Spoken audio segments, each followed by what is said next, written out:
माझं नाव महादेव हरिभाऊ पालवे, राहणार Kharghar, S T महामंडळात सेवेत होतो आणि मी सेवानिवृत्त झाल्यानंतर अंबरनाथ यात्रा आणि वैष्णोदेवीला गेलो. तिकडं मला ऑक्सिजनचा प्रॉब्लेम होऊन दम लागल्यानंतर मी मुंबईला परत आल्यानंतर एक डॉक्टरला भेटलो. डॉक्टरला भेटल्यानंतर एन्जिओकॉपी केली. एन्जिओकॉपीत मला बायपास करणं गरजेचं होतं आणि मग मी चांगल्या हॉस्पिटलचा शोध घेतला. तर मला अपोलो हॉस्पिटल सर्वात चांगलं आहे असं सांगितल्यानंतर मी अपोलो हॉस्पिटल आलो आणि डॉक्टर सचिन सलगर यांना भेटलो आणि त्यांनी माझं ओपन बायपास केलं.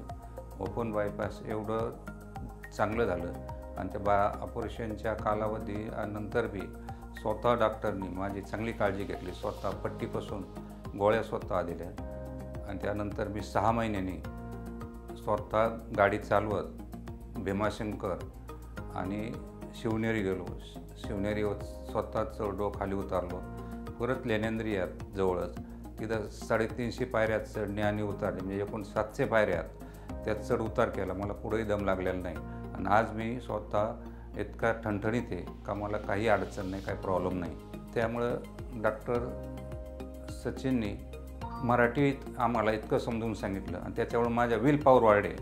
तर डॉक्टर प्रत्येकाने जर माणसाची सेवा केली असे तर माणसाची आपोआप विल पॉवर वाढते आणि अपोलो हॉस्पिटल हा अतिशय बायपाससाठी चांगलं आहे.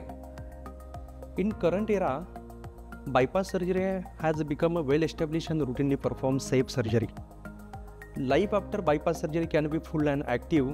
Patients usually return to their favorite activities within weeks.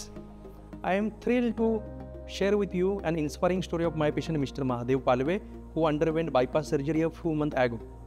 Recently, he climbed Shivneri Fort, a testament for his remarkable recovery and determination. Today, he is conquering new heights literally. Before surgery, he was struggling with the shortness of breath and chest pain, even walking for few meters.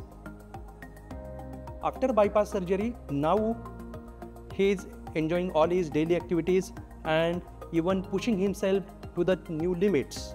Climbing Shivneri Fort is not easy feat.